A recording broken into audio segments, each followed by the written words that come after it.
오늘 본문에는 성벽이 거의 건축되어졌음을 보고하고 있습니다. 1절에 보니까 내가 성벽을 건축하여 허물어진 틈을 남기지 아니하였다 함을 들었는데, 누가 들었냐면 느헤미야를 해하고자 하는 산발락, 도비야, 아비야 사람 게셈, 그리고 나머지 원수들이라고 했습니다.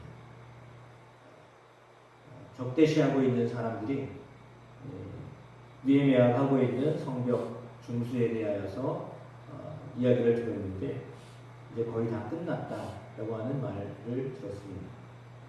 거의 다 끝났는데도 불구하고 이렇게 방해하는 것들을 놓지 않습니다. 참으로 대적하는 사람들은 포기할 줄 모르고,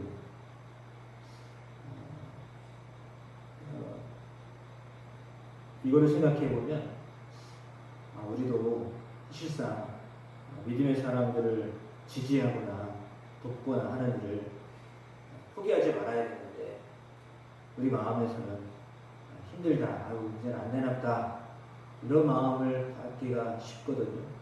저도 이 본문을 여러 번 읽었지만 지금 방금 생각이 나는 거예요. 대적자들도 포기하지 않는데 왜 우리는 포기할까? 아니요, 왜 나는 포기할까? 이런 마음이 제 안에 드는 거예요. 그래서 사람을 향하여서 사실 이 음모는 느헤미야를 도로 가게 하려고 하였던 계략이잖아요. 그리고 성벽이 완전히 다 중수되지 못하도록 하려고 하였던 아주 악한, 나쁜, 왜냐하면 그것이 느헤미야 개인의 어떤 성벽이 아니라 하나님의 성전을 보호하고자 하는 성벽이잖아요. 그러면 하나님을 위한 일이거든요.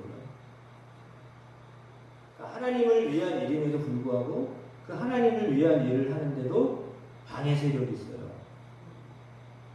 그러니까 내 개인적인 일이 아니라 하나님의 일을 하는데도 방해 세력이 있다니까요.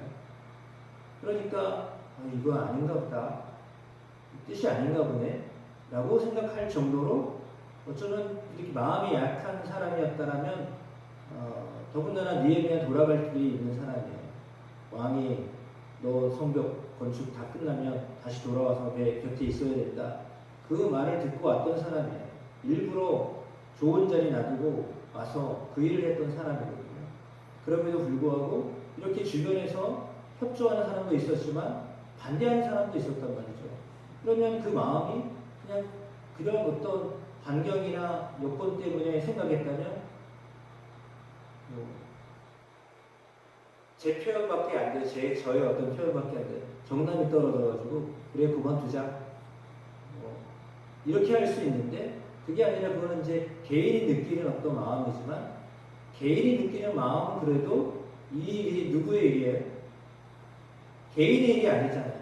내가 뭔가를 하려고 해서 시작했던 일이 아니라 하나님이 이 성벽에 대한 이야기를 듣게 하셨고 거기에 대한 마음을 갖게 하셔서 눈물로 기도하게 하셨고 왕의 마음을 움직여서 그 일을 하게 하셨고, 그러면 마무리까지 하는 것도 하나님이 원하시는 일인데 내 마음은 사실은 상해요. 도와주는 사람보다 딴지거는 사람이 많고 비난하는 사람 많고 실제로 방해하고, 오늘 본문 뒤로 가면 갈수록 그렇죠. 편지를 보내서 오노 평지에서 만나자 이렇게 합니다. 평지에서 만나자라고 하는 오노 평지는 이방 땅이에요. 유대 지역이 아니에요. 그럼 사실 거기로 오게 한 것은 거기서 살해를 하려고 한 거예요. 쥐두새도 없이 혼자 나오면 거기서 이 느헤미야를 죽이려고 했던 완전히 음모거든요. 그런데 그거를 다 간파하고 편지를 4번 보냈어요. 근데도 똑같은 말로 내가 지금 너무 큰 일을 하고 있는데 자리를 비울 수 없다. 그러니 좀 양해해달라라고 그렇게 정중하게 거절하는 거죠. 그래서 그 음모가 이제 들통이 난 겁니다. 그런데 5번째 또 편지를 보내요. 근데 이번에는 편지를 어떻게 보내냐면 임봉하지 아니하고 서신을 보냈는데 보고 다 알 수 있게끔 했어요. 더군다나 이 사자에게 보낸 게 아니라 종에게 보냈어요. 그러니까 수준 낮은, 미션한데 그렇게 말해서 수준 낮은 게 아니라 이 밑에 사람이 읽어볼 수 있을 정도로 편지에다가 중요한 말인데, 여러분 중요한 말은 어떻게 하나요? 다 내용 증명하고 그냥 확실하게 도장 찍어가지고 아무도 못 보게 하고 상대방에게 딱 전달하는 거잖아요. 근데 지금 5번째 편지를 보내면서 어떻게 하냐면 그냥 다 열어놨어요. 그 뭐냐면 일부러 보라는 거야. 들으라는 거야. 그래서 했는데 그 내용 자체는 전혀 엉뚱한 이야기. 느헤미야가 생각하지도 않은 이야기들을 거기다 기록을 해놔서 소문났다 이거예요. 너 소문났는데 너 왕이 된다고 한다며, 너 왕을 배신한다고 한다며, 말도 안 되는 소문을 퍼뜨려가지고 느헤미야의 마음을 상하게 해요. 더군다나 7절에 보니까 선지자를 세워서 예루살렘에서 너를 들어 선전하기를 유다의 왕이 있다 하게 하였으니 지금 이 말이 왕에게 들릴지라. 그런즉 너는 이제 오라 함께 의논하자 라고 했습니다. 소문이 이렇게 났으니 이 소문에 대해서 내가 잠잠하게 해줄 거야. 그러니까 나랑 만나자 라고 이제 또 만나자라고 이야기합니다. 만남이라고 하는 것 자체는 나쁜 것이 아니잖아요. 만나서 대화하고 이렇게 하는 건 너무 좋은 거잖아요. 그런데 그 만남 자체에 좋지 않은 의도로 만남을 가지려고 하는 거예요. 왜냐하면 나쁜 소문 다 버틀어 놓고서 그 사람을 그렇게 그 진범으로 만들어내려고 그렇게 하는 거잖아요. 그럼 말은 사실은 사람에게 어마어마한 영향력을 미쳐요. 사람이 다 말로 살고 말로 죽는 거예요. 어떤 말을 듣느냐에 따라서 마음이 상하고 어떤 말을 듣느냐에 따라서 기가 살고 그러는 거예요. 그럼 우리가 하나님의 말씀을 들을 때 용기를 얻고 힘을 얻고 아 내가 사랑받고 있구나. 아무리 힘들어도 하나님 나를 사랑하고 계시구나. 라고 하는 것을 들었을 때 알았을 때 내가 힘이 나는 거지. 아직도 멀었어. 너 더 연단해야 돼. 만약에 그렇게 했다라고 말씀하시지도 않겠지만 너 아직도 멀었다. 너 보니까 아직도 죽어야 돼. 하나님이 그렇게 말씀하시겠어요? 근데 오늘 느헤미야에게 하는 말은 지어낸 말로 소문을 만들어가지고 느헤미야로 하여금 낙담하게 하는, 그리고 말도 안 되는 소리를 아우 이런 소리 듣기도 싫어. 이제 나 그만둘래. 이렇게 하려고 하는 거잖아요.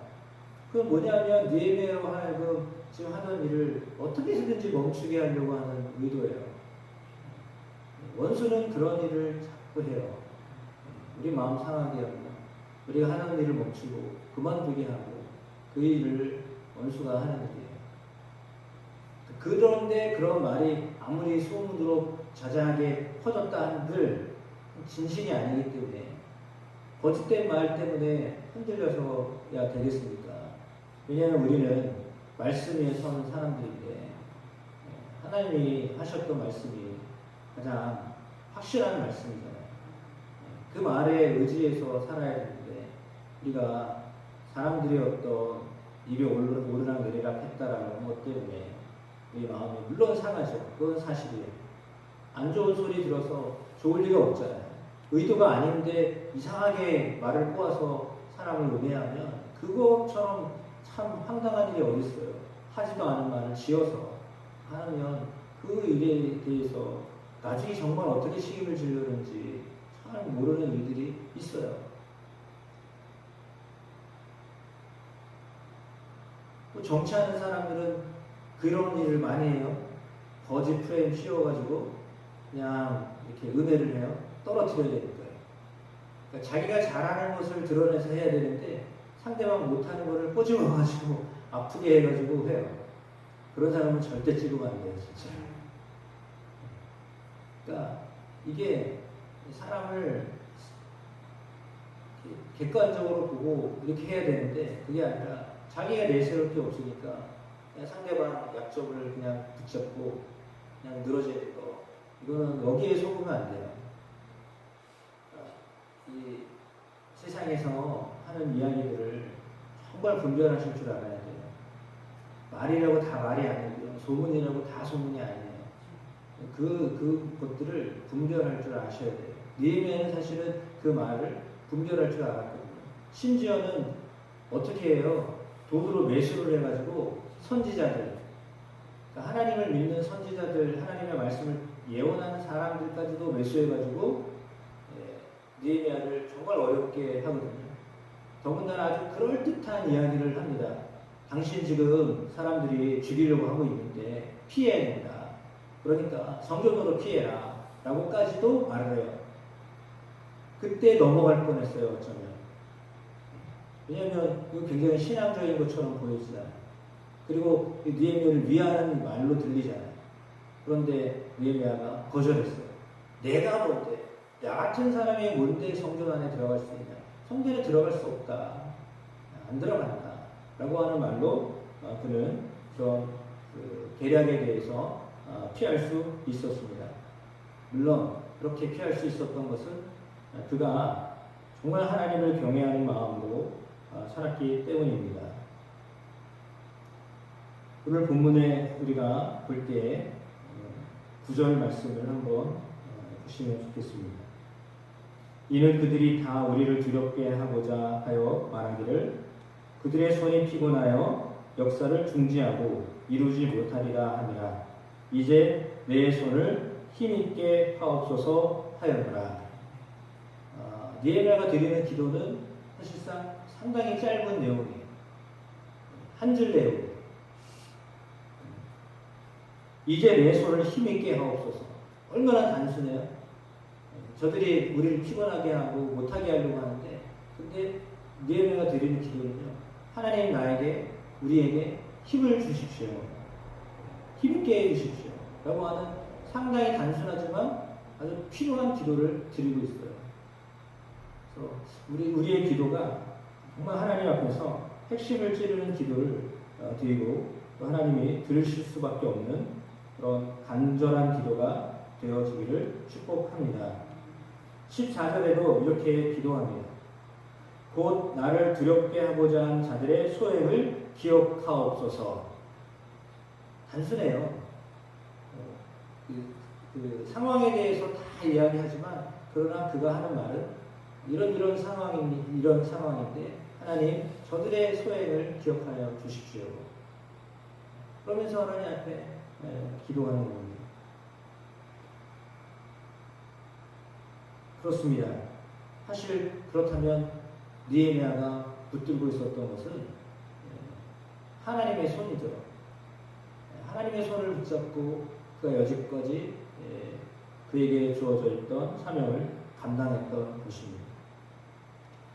우리가 하나님의 손을 의지하여 우리가 하고 있는 일들을 포기하지 아니하고 끝까지 완성하게 되기를 축복합니다. 6장 1절에 어떤 상황이었냐면 건축이 다 되고요. 마무리로 문짝 따는 일만 남았던 거예요. 정말 단순한 일 남았어요. 근데 그 단순한 일까지도 못하게 하려고 계속 방해 세력이 와요. 야, 이제는 다 끝났다라고 하는 그 순간까지도요, 놓치지 않는 거예요. 끝난 게 아니에요. 완전히 다 끝나야 끝나는 거예요. 그러니까 우리가 하는 모든 일들에 대해서 정말 끝까지 하나님의 손을 의지하여 하나님 나에게 힘을 주십시오.